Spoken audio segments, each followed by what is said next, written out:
कौन कहता है कि कामयाबी किस्मत तय करती है?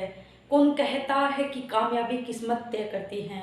अरे जिनके कदमों में दम है वहाँ मंजिलें भी झुका करती है, वहाँ मंजिलें भी झुका करती हैं। नमस्कार साथियों, आप सभी का मेरे स्मार्ट बायोलॉजी क्लासेज में स्वागत है। तो चलिए आज हम डाउट्स पे चर्चा करेंगे कि आप लोगों के बहुत सारे डाउट्स हैं, बहुत सारे मन में ऐसे सवाल उठ रहे हैं कि क्या हम एक सब्जेक्ट को स्किप कर दें तो क्या हम पास हो जाएंगे, क्या दोनों सब्जेक्ट के अंदर 40-40% लाने ज़रूरी है। तो ऐसे कुछ डाउट्स हैं, उस पर मैं आप लोगों को बताऊंगी कि कैसे क्या करना है तथा उन सभी डाउट्स को मैं इस वीडियो में क्लियर करूँ। मैंने आपके कमेंट से देखे हैं और ये मैं आपके सामने लेके आई हूँ। इस पे सभी डाउट्स को क्लियर मैं आज इस वीडियो में कर रही हूँ, ठीक है।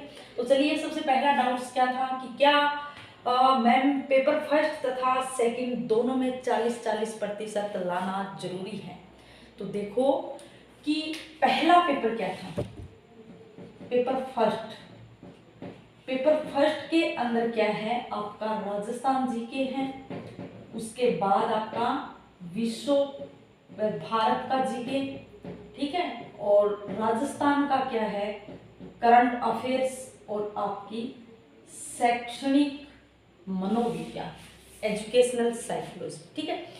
ये है फर्स्ट पेपर का आपका सिलेबस या फर्स्ट पेपर के अंदर आने वाले जो पॉइंट्स हैं। तो इन सब में मिलाकर आपको क्या है 40% अंक लाना अनिवार्य है, ठीक है।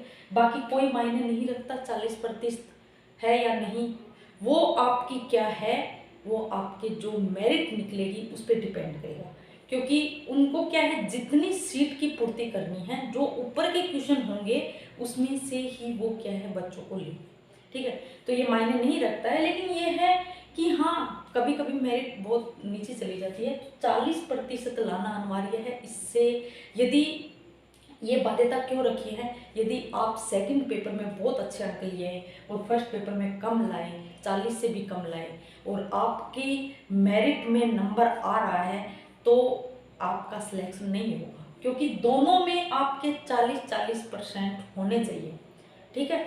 तो एक तो बात साफ हो गई है कि दोनों में 40-40% लाना अनिवार्य है, ठीक है। ये मत सोचना कि एक सब्जेक्ट मजबूत कर लेंगे, जैसे आपका सब्जेक्ट हो फिजिक्स केमिस्ट्री बायोलॉजी मजबूत है लेकिन जीके कमजोर है तो कोई बात नहीं हम पास हो जाएंगे, ये बिल्कुल नहीं सोचना है। आपको जीके भी ही प्रॉपर पढ़नी है और आपको अपना सब्जेक्ट भी प्रॉपर पढ़ना है, ठीक है। तो दोनों में पेपर फर्स्ट तथा सेकंड दोनों में क्या है आपके 40-40% लाना है। जैसे पेपर सेकंड में क्या था, फिजिक्स केमिस्ट्री और आपकी बायोलॉजी प्लस 10th तक की जो साइंस है वो, ठीक है। तो इसमें भी 40% लाना है टोटल मिला के, और इसमें भी क्या है 40% अंक लाना है, ठीक है। फिर देखिए आपका सेकंड डाउट था कि 60 दिनों में शेष बचे हैं तो क्या पढ़े तथा क्या छोड़े, ठीक है। कुछ बच्चे मेरे पास आए कि क्या मैडम इतने ही दिन में हम पढ़ सकते हैं, कैसे तैयारी कर सकते हैं, बहुत सारा सिलेबस है, ठीक है। तो क्या पढ़े और क्या छोड़े, मतलब कि क्या क्या छोड़े जिससे क्या है हम तैयारी कर सकें, यानी अपना सब्जेक्ट क्लियर हो जाए। जैसे हम नहीं कहते क्या, घर पे भी काम बहुत ज़्यादा होता है तो हम सभी काम एक साथ लेके चलते हैं तो वो काम अच्छे से नहीं होता। यदि हम छोटे छोटे काम को ऐसे टुकड़ों में बांट के लेके चलते हैं तो वो काम भी अच्छा हो जाता है। जैसे ये सोच के चलो कि आज का दिन है, आज के दिन में पूरे घर की एक महिला है, उसको क्या पूरे घर की सफाई भी करनी है, कपड़े भी धोने हैं, और उनको क्या है बहुत सारा जैसे कुछ गेहूं बीनना और भी बहुत सारा काम है। वो सोचती है ये सारा का सारा काम मैं आज ही कर लूँ, ठीक है। तो क्या वो उस काम को अच्छे से कर पाएगी, क्या वो पूरे घर की एक दिन में ही सफाई कर पाएगी, या करेगी भी तो कैसी, फटाफट फटाफट करेगी, तो क्या वो सफाई अच्छी हो पाएगी, नहीं हो पाएगी। तो यदि वो एक एक रूम की करके सफाई करे तथा थोड़ा थोड़ा काम बांट के करेगी तो क्या है वो काम भी अच्छे से हो। वही बात है कि आपके पास 60 दिन शेष हैं और मैं यही कहूँगी, मेरी सोच पे मैं बोलती हूँ, बाकी आप लोगों की सोच अलग होगी तो आप उस हिसाब से सोच सकते हैं। लेकिन मैं मेरी सोच से कहती हूँ कि ये जो आपका फर्स्ट पेपर है, ये जो आपका फर्स्ट पेपर है, इसमें आप राजस्थान जीके को फुल टाइम दीजिए। फिर उसके बाद आपका आता है भारत तथा विश्व, इसको ज़्यादा टाइम देने की जरूरत नहीं है। देखो क्वेश्चन कैसे बने, इसके अंदर आपको क्या है 15 + 16 पॉइंट्स दे रखे, कितने टोटल 31 पॉइंट। और क्या भारत तथा विश्व के अंदर अलग अलग पॉइंट दे रखे? नहीं। फिर राजस्थान करंट अफेयर के अंदर सीधा ये कह रखा है, राजस्थान करंट अफेयर शैक्षणिक मनोविज्ञान, इसका भी सीधा ये नाम लिखा हुआ है, इनके अंदर अलग से कुछ पॉइंट नहीं डाल रखा है। तो इसका मतलब ये है कि आपका ये तीनों को मिलाकर और ये राजस्थान जीके मिलाकर भी यदि हम बात करें तो 60 से 65 70 के करीब 70% मान के चलो आपका राजस्थान जीके ही आएगा। बाकी जो आपका 30-35% है वो यहाँ से क्वेश्चन पूछेंगे। तो बताओ अब आपको इस पे ज़्यादा ध्यान देना चाहिए या फिर राजस्थान जीके पे? तो मेरा एक्सपीरियंस यही है, मेरा मानना यही है कि आप लोग राजस्थान जीके पे ज़्यादा ध्यान दीजिए। और फिर बात आती है कि आपका राजस्थान करंट अफेयर तथा भारत तथा विश्व। तो भारत तथा विश्व की मैं यदि बात करूं तो आप इनकी एक ल्यूसेंट की बुक आती है छोटी सी, वो आप उसमें से कुछ स्टार्टिंग के जो पॉइंट है, स्टार्टिंग के जो टॉपिक है, जैसे कि भारत के अंदर कितने राज्य तथा कौन से राज्य की सीमा सबसे ज़्यादा लगती है, या जलीय तटीय क्षेत्र कौन सा है, या स्थलीय क्षेत्र कौन सा है, या इसकी चारों तरफ लंबाई कितनी है, ऐसे बेसिक से बहुत सारे हैं, ठीक है। या कर्क रेखा पे कितने इनके राज्य आते हैं, इस तरह के बेसिक ज्ञान आपको विश्व तथा भारत, ये तो भारत का हुआ। विश्व के अंदर कितने महाद्वीप, कितने महासागर तथा कौन सा सबसे बड़ा, और किसके अंदर जो अलग है कुछ, मतलब क्वेश्चन कहाँ से पूछते हैं, जो इस दुनिया में सबसे अलग दिखता है या अलग होता है, ठीक है। अपन भी क्या है जिंदगी में क्वेश्चन किस पे करते हैं कि या तो वो कुरूप दिखेगा या फिर बहुत सुंदर है, उसी पे हम क्वेश्चन करेंगे काश ये कितना सुंदर है या कितनी सुंदर है, काश मैं भी इसके जैसी होती, क्वेश्चन करते हैं ना। वैसे ही यहाँ भी आपके जो सबसे अलग होता है वहाँ से क्वेश्चन पूछा जाता है, ठीक है। तो क्या करना है, आपको सबसे ज़्यादा इस पे ध्यान देना है, राजस्थान जीके पे। फिर उसके बाद आता है आप इंडिया और वर्ल्ड का आपको सामान्य जानकारी देख लेनी है, ल्यूसेंट की बुक है, वहाँ से नहीं पढ़ो तो कुछ क्वेश्चन की भी बुक आ जाएगी, आप क्वेश्चन की बुक देख लेना, बाजार में बहुत सारी मिल जाएगी, ल्यूसेंट की भी आती हैं, और भी देख लेना, ठीक है। फिर उसके बाद राजस्थान करंट अफेयर, इसकी यदि मैं बात करूं तो 3 महीने की 3 महीने की एक राजस्थान क्रोनोलॉजी, राजस्थान क्रोनोलॉजी आती है, राजस्थान क्रोनोलॉजी जो 3 महीने की, यानी कि जो आपका नोटिफिकेशन जारी हुआ था उससे 3 महीने पहले की ले आओ और फिर उसके बाद 3 महीने की ले आओ, ये पढ़ लो। और ये यदि स्किप कर रहे हो तो भी मैं ये नहीं कहूँगी कि आप स्किप मत करो, क्योंकि इतना यदि सारा साथ में लेके चलोगे तो इन 60 दिन में कवर नहीं हो पाएगा। तो मेरा मानना यही है कि ज़्यादा ध्यान इस पे, फिर इस पे। और शैक्षणिक मनोविज्ञान की यदि बात करें, इनको पढ़ो अच्छे से, क्योंकि यहाँ से जो क्वेश्चन बनेंगे आप वो डेफिनेटली कर लोगे। इनको कहाँ से पढ़ना है, तो मैंने आपको एक बुक बताई थी वंदना जादौन की, वंदना जादौन, नहीं तो मैंने बोला है आपको मैं साइकोलॉजी के लगभग 1 घंटे के करके 5-6 वीडियो के अंदर आपको पूरी साइकोलॉजी करवा दूँगी। जो मैंने पीछे के मेरे वीडियो है जिसमें मैंने पूरा साइकोलॉजी का आपको सिलेबस करवाया है, आप वहाँ जो जो वो टॉपिक है वो मैं 5-6 वीडियो में करवा दूँ। अभी थोड़ा टाइम कम है, छुट्टियाँ पड़ जाएगी, उसके बाद मैं आप लोगों को साइकोलॉजी करवा दूँगी। तो इनकी तो टेंशन लेने की ज़रूरत नहीं है, आपको सबसे ज़्यादा ध्यान देना है राजस्थान जीके पे। फिर थोड़ा बाहर तो विषयों का थोड़ा थोड़ा पढ़ लेना, ठीक है। ये हो गई फर्स्ट पेपर की बात, ठीक है। फिर आता है आपका second paper, physics, chemistry, biology, ठीक है। कि जो बायो वाला स्टूडेंट है उनको फिजिक्स कठिन लगती है, और जो मैथ वाला स्टूडेंट्स है उनको बायोलॉजी कठिन लगती है, ठीक है। तो देखो, जो बायो वाला स्टूडेंट है वो पूरा का पूरा फोकस रखना है आपका केमिस्ट्री तथा बायोलॉजी, केमिस्ट्री तथा बायोलॉजी के एक भी क्वेश्चन गलत नहीं होने देना है। फिर उसके बाद क्या फिजिक्स को स्किप करना है? देखो, सबसे पहले ये दो अच्छे से कवर करो। इनके साथ साथ में जो आपको टॉपिक, फिजिक्स के जो टॉपिक आपको आसान लग रहे हैं, जो टॉपिक आपको आसान लग रहे हैं, आपको पढ़ने में इंटरेस्ट आ रहा है, वो टॉपिक पढ़ो साथ साथ में, ठीक है। क्योंकि फिजिक्स के अंदर क्या आते हैं, न्यूमेरिकल ज़्यादा पूछे जाते हैं, ठीक है। न्यूमेरिकल पूछे जाते हैं तो जो बायोलॉजी वाला स्टूडेंट है वो न्यूमेरिकल में वैसे ही कमज़ोर होता है, और यहाँ यदि कुछ घुमा के क्वेश्चन पूछ लिया तो वहाँ उसका दिमाग घूम जाता है।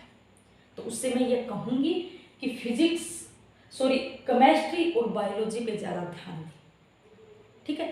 फिर जो मैथ वाला स्टूडेंट है उसको क्या करना है, फिजिक्स और केमिस्ट्री तो पढ़नी है, क्योंकि फिजिक्स तो उसकी वैसे ही हो जाएगी, उसका वैसे ही इंटरेस्ट है। फिर केमिस्ट्री पढ़ लेगा, और बायोलॉजी के लिए मैं कहूँगी वो मेरा यदि वीडियो देख लेगा पूरा जितना मैं करवा रही हूँ, तो भी उसका बायोलॉजी में यदि मान के चलें, क्योंकि 2016 में 35 क्वेश्चन आए थे, अब हालांकि पेपर का पैटर्न अलग है, तो क्या रहेगा, अब पेपर का पैटर्न आगे क्या रहेगा वो अलग है, लेकिन जो 2018 में 35 क्वेश्चन आए थे, यदि उस आधार पे यदि बात करें तो ये मेरे वीडियो यदि आप देखोगे तो मैं डेफिनेटली कहूँगी कि 35 में से 30 क्वेश्चन आपके पेपर के अंदर आ जाएगा। यदि मेरा हो सका तो मैंने आपको पूरा कोर्स करवाने की पूरी कोशिश रहेगी, ठीक है। नहीं तो मैं ऐसे ही करवा रही हूँ आपको टॉपिक वाइज, जो सबसे ज़्यादा इम्पोर्टेंट है, जहाँ से क्वेश्चन पूछने की ज़्यादा संभावना रहती है, मैं वहीं से वही टॉपिक पहले करवा रही हूँ, ठीक है। तो आप मेरे वीडियो देखिए पूरे के पूरे।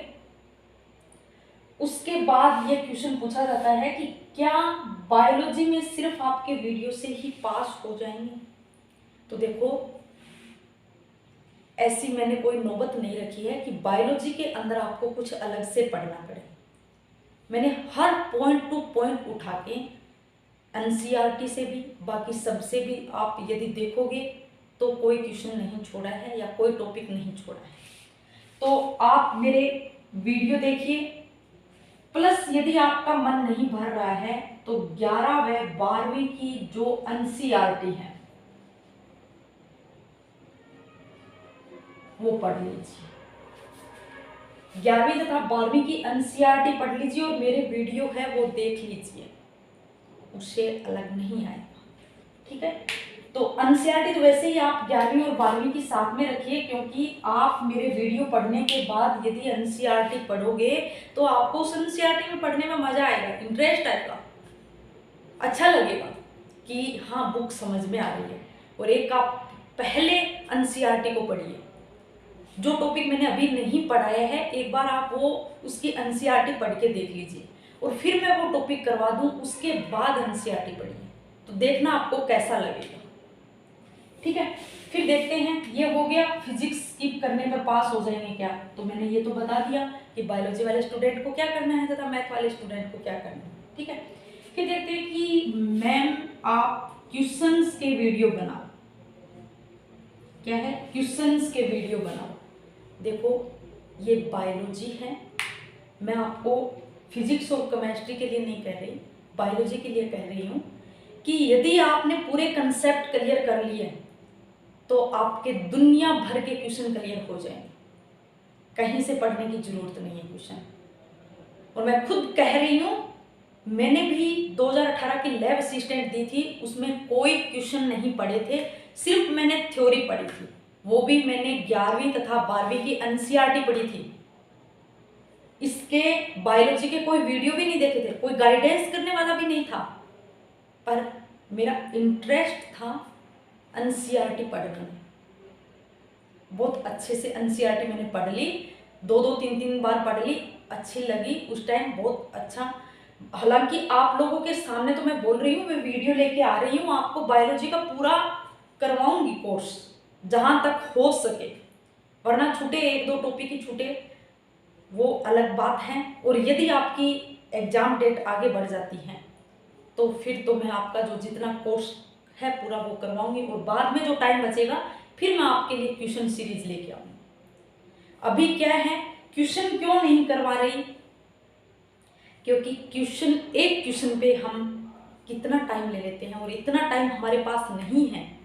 और यदि कुछ क्वेश्चन में क्या है, पूरा कंसेप्ट क्लियर नहीं होता है, और एक यदि आप कहानी के थ्रू जैसे मैं पढ़ा रही हूँ, आप उस तरह से यदि याद रखोगे, दिमाग में बैठाओगे, तो आपके कौन से भी दुनिया भर के क्वेश्चन बना के देते, दुनिया भर के यदि कोई क्वेश्चन बना के दे देगा तो कंसेप्ट क्लियर हो जाएगा, 100% कंसेप्ट क्लियर होंगे, वो क्वेश्चन क्लियर होंगे।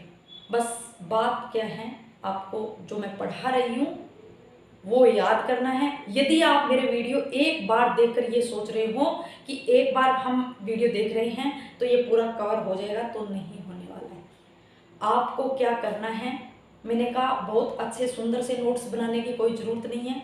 आप जैसे जैसे मेरे वीडियो देख रहे हो रफली नोट्स बना लीजिए, जैसे जैसे मैं लिखवा रही हूँ वो लिख लीजिए। कितने 45 मिनट का होता है, और इसमें भी यदि आप थोड़ी स्पीड बढ़ा सकते हो तो स्पीड बढ़ा के लिख लीजिए। उसके बाद आपको दोहरान करना है, 1 दिन बाद दोहरान करना है, फिर 3 दिन बाद उनको दोहरान कर लीजिए।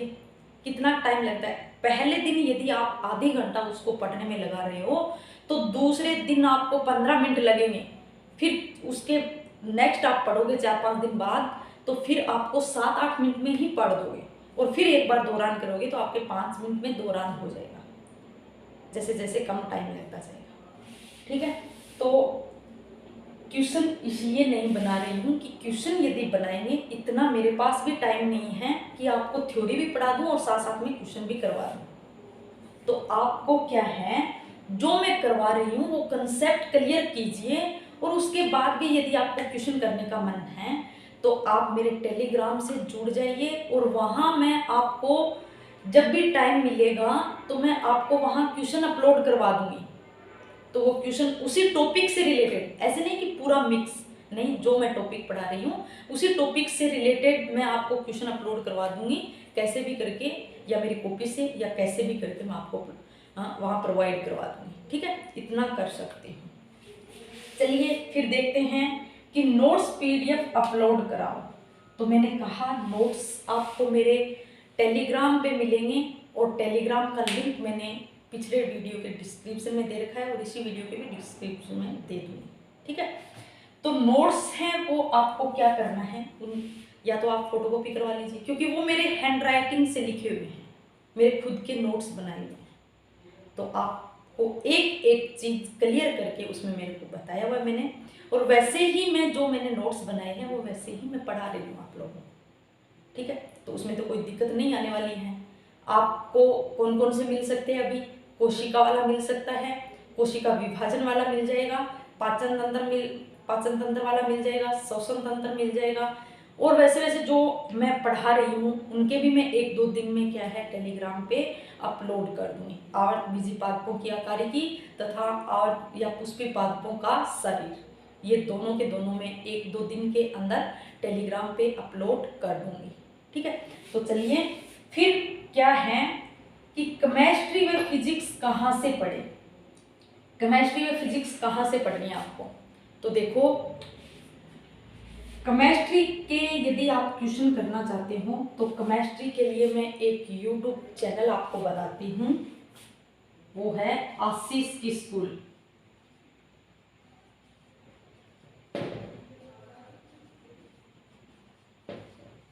आशीष की स्कूल, एक सर है, लैब असिस्टेंट है, वो आशीष की स्कूल नाम से एक चैनल है। वहाँ क्या है, आपको सीरीज वाइज आपको क्वेश्चन मिलेंगे, वहाँ क्वेश्चन करवाएंगे, ठीक है। क्वेश्चन करवा रहे हैं, जैसे जैसे आपके टॉपिक है सिलेबस के अंदर वैसे उनके क्या है क्वेश्चन लेके आ रहे हो, उस क्वेश्चन बेस पे आपकी थ्योरी क्लियर हो जाए, ठीक है। तो आप वहाँ जाके पढ़ सकते हो केमिस्ट्री की, ठीक है। बाकी मैंने आप लोगों को बताया था केमिस्ट्री की बुक यदि आप देखो तो टॉपर्स की बुक आती है, उसमें से आप क्लियर कर सकते हो, उसमें से आप पढ़ सकते हो। बाकी एनसीईआरटी है। और फिजिक्स की यदि बात करें तो आपके फिजिक्स की एनसीईआरटी समझ में नहीं आएगी, आपको या तो टॉपर्स की बुक पढ़ो या फिर क्या टॉपर्स की गाइड आती है वो पढ़ो, या फिर आपको क्या करना है फिजिक्स के आपको उत्कृष्ट क्लासेस जोधपुर हैं वहां जाकर आप पढ़ सकते हो। देखो कि इन 60 दिनों में कैसे तैयारी करें, उससे पहले एक जीके का पॉइंट और रह जाता है कि जीके कहाँ से पढ़ें। तो जीके का मैंने कहा है लक्ष्य की बुक रखो, लक्ष्य की बुक रखो, और प्लस में आपको क्या करना है, एक बुक आती है 7777 कुछ ऐसे करके, उसमें क्वेश्चन है हर टॉपिक वाइज दिया हुआ है, तो आप वो बुक खरीद लीजिए। प्रश्नों का बैंक है। आपको क्या करना है लक्ष्य की बुक का एक टॉपिक सबसे पहले, जैसे उसका राजस्थान का स्थिति एवं भौतिक विस्तार है, उसको पढ़िए आप पहले अच्छे से। फिर आपको क्या करना है क्वेश्चन बैंक वाली वो बुक उठानी है और उसके अंदर से टॉपिक के क्वेश्चन देखने हैं, जिससे आपको लगेगा कि हाँ जो हमने पढ़े हैं उनके क्वेश्चन ऐसे आएंगे तथा हमारे क्लियर हो रहे हैं, ठीक है। फिर उसके बाद है कि 60 दिनों में तैयारी कैसे करें। तो 60 दिनों में आपको तैयारी कैसे करना है, एक दिन मैंने पहले भी बताया और मैं फिर से बता रही हूँ कि आपको क्या करना है। आपको सबसे इम्पोर्टेंट ये है कि आप कितना पढ़ रहे हो हर दिन के लिए। आप ये मत सोचो कि 60 दिन रहे क्या करेंगे, इस तरह से यदि आप करोगे तो डिप्रेशन में चले जाओ। आपको ये नहीं सोचना है, आपको रिलैक्स माइंड को रिलैक्स रखना है।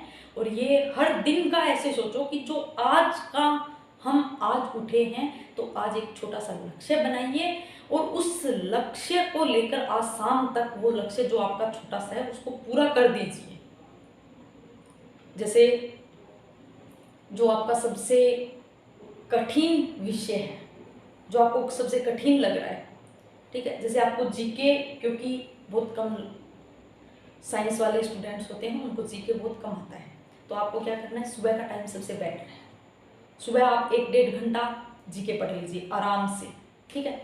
फिर आपको क्या करना है बायोलॉजी, जैसे आपका सबसे अच्छा सब्जेक्ट है, आपको बहुत अच्छा लगता है, तो उसको क्या करना है आप दोपहर के समय लीजिए, क्योंकि वो टाइम ऐसा होता है कि जब नींद आने लगती है खाना खाने के बाद और हमको क्या है आलस चढ़ जाता है, उस टाइम क्या करना है आपको बायोलॉजी पढ़ लेनी है, या जिसको फिजिक्स अच्छी लगती हो या केमिस्ट्री अच्छी लगती हो वो पढ़ सकते हैं, ठीक है। फिर आपको क्या करना है शाम के टाइम कुछ अच्छा मूड हो, अच्छा फ्रेश हो, चाय वाय पी के शाम के टाइम जो आपका मीडियम साइज का सब्जेक्ट है वो उठा के पढ़ लीजिए। और फिर यदि शाम को थोड़ा वो टाइम बच रहा है तो आप इसी तरह से जीके पढ़ सकते हो और उसके क्वेश्चन भी आप देख सकते हो, ठीक है।